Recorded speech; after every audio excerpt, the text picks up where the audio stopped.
Thanks for checking out this show review video. This is for the 2024 release Horror's Greatest. It's a Shudder original and it's coming to Shudder on Tuesday, August 27th. So this is a no spoiler review of that show. I will let people know off the bat for my screeners that I got for this for reviewing it in a no spoiler manner. I got 5 episodes. It has not been said exactly how many episodes the show will be. So 5 episodes might be it. I'm actually hoping that that's not the case, though, because I would love more of these. I'm going to recommend it off the bat. I think it's a really good show, especially if you liked the 101 Scariest Horror Moments of All Time that Shudder did. I think it was last year, just in 2023. If you liked that, you're going to really like this. It's obviously not just going over, horror moments. Basically, what the show is talking about great things in the horror genre in general, and each episode has its own theme. So I did write down the themes. The themes are tropes and cliches. That's the first episode. The second episode is giant monsters. The third is Japanese horror. The fourth is horror comedies. And the fifth is Stephen King adaptations. So just to give you a good idea of what they're going to be talking about in each episode, although I'm obviously not going to tell you exactly what they end up talking about and how they end up talking about it, but just know this is a high recommendation from me, especially if you're one of those horror nerds who loves these type of documentaries that just go deep on analysis of different aspects of genres and specific films as well, because they do that as well. They'll talk about kind of conceptual ideas, as you could tell from the episode that was tropes and cliches.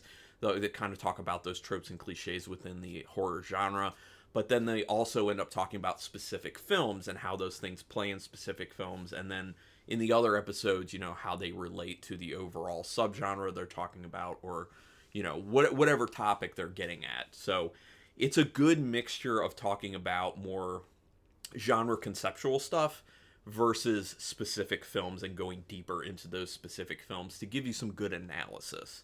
And it's also a very good mix of the of hearing from like film historians and authors, the people who are very deep on the analysis, and then people who are more like celebrities who have been involved with it, like writer, screenwriter, director, actors, people like that, who also have very interesting things to say. And there are even some people who are involved with Shudder who are involved in being interviewed in this as well, like Sam Zimmerman, and Kurt Sayenga, those individuals. So anyway, this is done by the same production company who did do the 101 Scariest Horror Movie Moments of All Time. So again, if you like that, you're probably going to like this. Reminder, Shudder original coming on Tuesday, August 27th.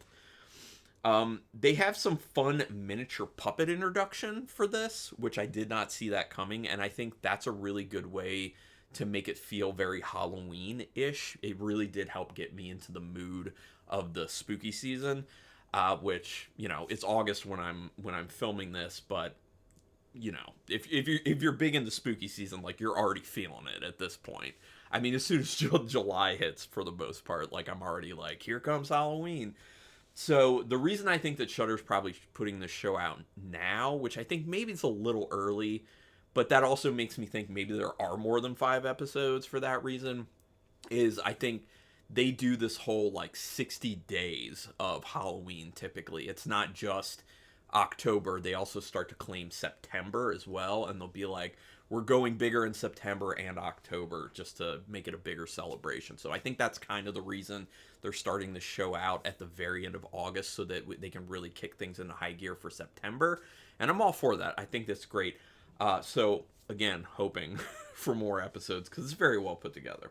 But again, going back to the puppet thing, they have an introduction and like little portions throughout, and then like an outro. Like, think what they used to do with the show Creepshow, where it was like the animated bit in the beginning, and then there'd be a little one in the middle, and then one at the end. It's kind of like that, but it's this miniature puppet performance that I think is really cool. Like, I love things like that. It's not stop motion, but things like stop motion I love to see in films and shows, and same thing with this type of thing, like this miniature puppet performance.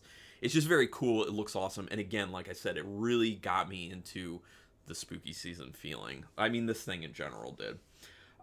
They show clips from so many movies, and that's one of the things I love about seeing shows and documentaries like this. Is it will sometimes point out new shows or new movies to you, but most of the time it's kind of pointing out movies that you've seen before and you just haven't thought about in a while. So when it brings it up, it kind of hits that nostalgia nerve where it's just like, oh man, yeah, I remember that movie. Oh yeah, that was such a great part. But then also people talking about it in depth, and you're like, oh, actually, I never thought about the movie like that before. And oh, they're right, I kind of missed that about that movie. And it also just makes you want to rewatch these films. So it gives you new films that you do want to watch, and it gives you old films you've already seen that you would just want to rewatch. And for someone like me, that does become a little problematic because I just want to watch everything. So I'm just like, oh man, I want to rewatch these movies, but at the same time, I need to be watching new stuff that I haven't seen because there's so much out there on my watch list that I haven't seen yet. But it's a good problem to have. It's a very nice mix of movie nostalgia and deep genre analysis, like I was talking about. I think they walk that nice line, fine line. So for people who want to watch this, and they're not necessarily into like deep analysis of the genre itself, that's fine because the nostalgia factor is there because they're just kind of also talking about how awesome is this movie, how cool is this aspect of the genre. So it kind of hits that way, but then it hits also for the nerdier people or the people who are into both those things, which is probably most of us. The backdrop that they end up using for all the interviews that they do is amazingly Halloween feeling. It's kind of like this cemetery looking set, which again, going along with that kind of miniature puppet show that's in each episode, it just adds to that spooky season feeling. It does a great job of just getting you in the mood, or at least it did for me. Makes me want to help my wife put up our spooky town this season, or actually sooner. I should probably have Spooky Town put up in September. I'm gonna lobby for that with my wife. We'll see. They don't just talk about films from the past few decades. They actually, in a few instances, go way, way back.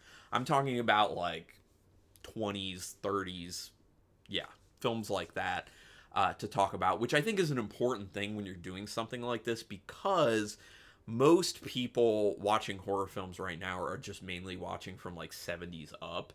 Some people like 60s, but a lot of people are not like dipping back super far. I know there are those people out there who are dipping back super far. Like I will do that from time to time, and I do know other people who do, but it's not as common. But so it is cool for shows like this to kind of go further back and just kind of say, hey, you know, let me give you some more context. There's some much older films that you may not know about or you may not be thinking about or talking about, and let's just talk about those and kind of talk about the importance, but also how much they are worth watching and they are super cool, and maybe you want to expand your horizons. So I do love that aspect of it as well. They do have a weird sequence at the end of each episode that ends up showing a small portion of a movie that they already talked about, and then they do a freeze frame on it, and then they put the title of the movie on. I think it's very unnecessary. It's a little weird. It seemed like, yeah, just very unnecessary, and I was just like, I don't understand why they're doing this. For the Stephen King adaptations episode, it made a little more sense to me because before it, they kind of said, like, must see Stephen King adaptation movies, and then they did their thing that they did at the end of every other one. But they already talked about those movies, so it just seems very repetitive. I just don't understand why they did it. I would have taken that out personally. Another interesting thing, problem, there's an odd thing that happens where they freeze frame at the end of the movie clips before they end up cutting to the interview portion. So like they'll be showing an interviewing portion talking to whoever, and then it just, pops over to a clip from the movie. Well, when it comes to the end of the clip of the movie, they'll freeze frame at the very end for like a second or so, and then they'll go back to the interview portion. So it just feels really odd. Like, why are you freezing and then cutting over? It should just be cutting kind of seamlessly. So I don't know if that was an issue with the screener. I hope so, because I hope the show that they're actually just putting up on Shudder doesn't have that. Most likely a lot of people won't really pick up on it and it won't bother them, but it was bothersome for me personally. I did legitimately get so much cool insight out of this show. I really did. Like, there really were those moments where I was watching them talk about a specific film, and I was like, you know what? Never thought about that concerning this film, and now I want to rewatch it. So, a lot of cool stuff that you'll end up learning.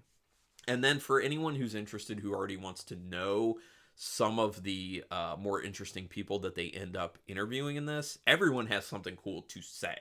But there are some bigger names in here that I'm just going to throw out right now. And this is not a list of everyone who's interviewed, but just going to say Joe Hill, which it's interesting because seeing Joe Hill talk and hearing him talk in the episode about his father is just kind of like a weird thing. The same thing with Kate Siegel. She's in it and she talks about Mike Flanagan films, and that's her husband. So it's kind of like also a weird thing, but kind of cool at the same time. So Joe Hill, Bria Grant, Alex Winter, Rebecca McKendry. Love hearing her talk about anything.